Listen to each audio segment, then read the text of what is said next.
What's up guys, Midnight Hatter here, and today we are playing with some wireless induction LEDs. No, this isn't a magic trick. These are battery-free wireless LED light effect parts, and for just a couple of bucks and an old cell phone charger, you too can achieve this sweet effect. So let me show you how I did it. Alright, so what we've got here is a mechanical chain base.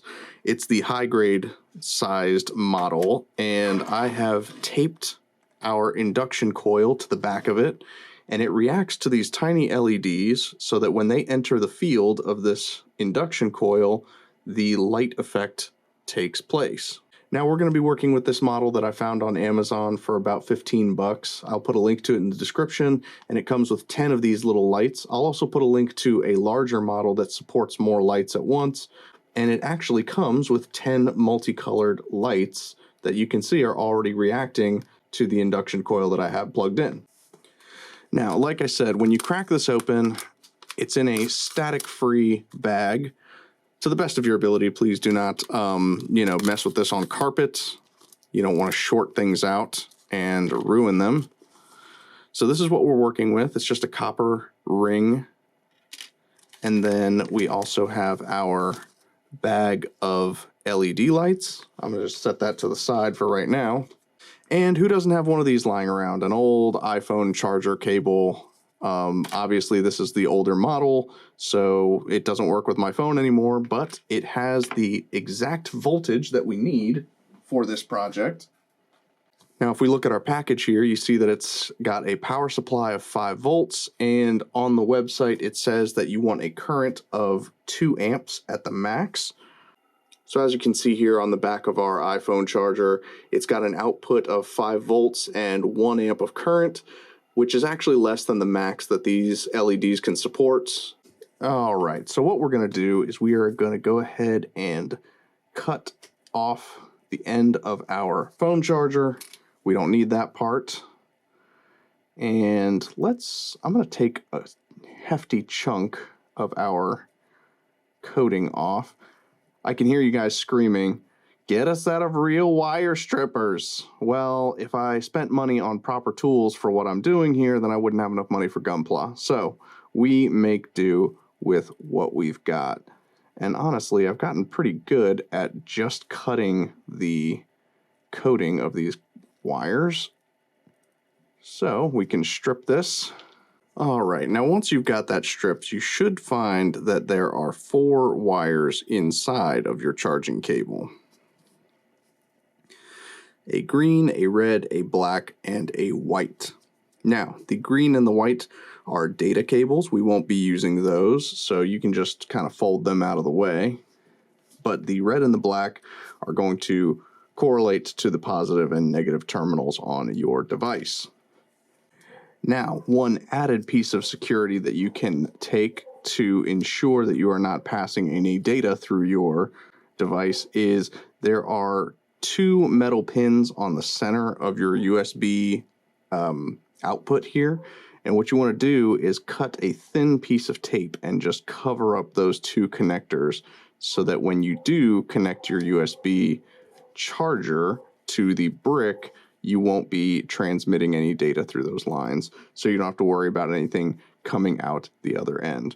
Now you want to be very careful with this, make sure that you only cover the 2 pins in the center, and then afterwards you're going to want to take a hobby knife and cut that little tail off.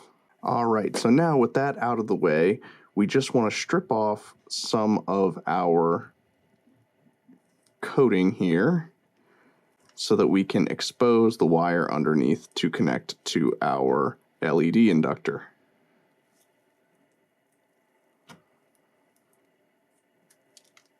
Easy as that. Actually, I'm going to need a lot more to work with than that, so let's actually expose more of this wire. I'm just going to go ahead and cut off these green and white tails. And there we go. Now we have a sizable tail from our 2 power lines. I'm actually going to go ahead and expose more of the wire from here because that's probably not going to be enough to work with. All right, there we go.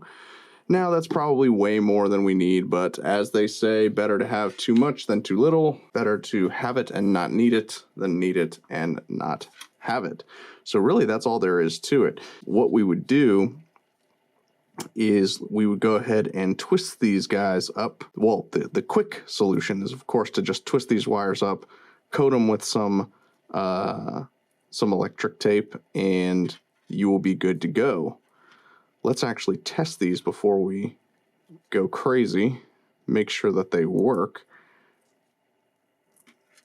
And for bonus points, what we're going to be doing is we're just going to go ahead and solder them together so that they are permanently fixed to one another. I'm going to go ahead and tape this coil down so that it stops wiggling around on me. All right, let's connect our power. No fires yet. And now for our test. There we go. And let's test the old Gundam head. And it really is as simple as that. Once you've got electricity passing through it, the LEDs will react to it when they enter the range of the electric field. Now, unfortunately, this particular coil has a pretty small field. The larger coil is going to light LEDs in a larger space. But if you install them strategically onto your diorama pieces, you can get some pretty cool effects. And even within, you know, the effect is strongest on the inside of the coil, but you can get some subtle glow on the outside of the coil as well. Now, like I said, for extra credit, you can go ahead and solder these together so that they are permanently fixed to one another, and that's exactly what we are going to do.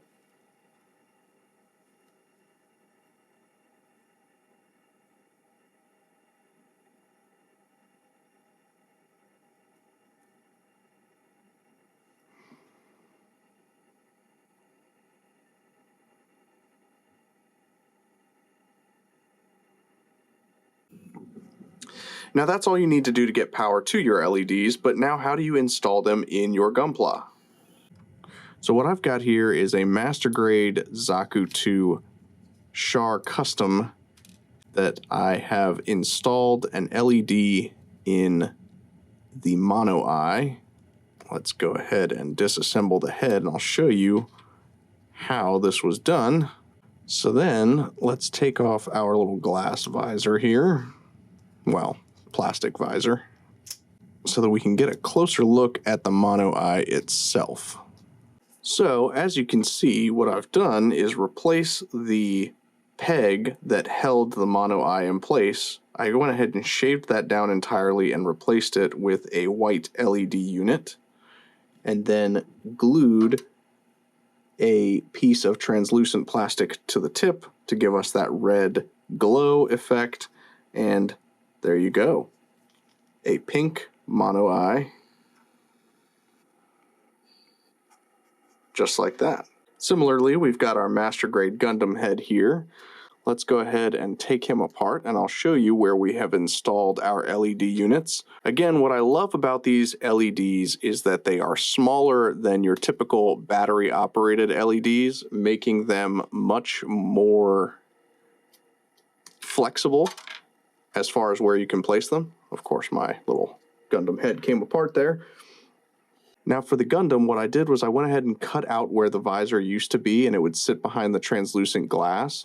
I painted the translucent plastic to have a black finish over everything except for the eyes because we don't want the light shining through the eyes. From there, I put a pair of LEDs where the eyes used to be, and the visor sits over them just like that.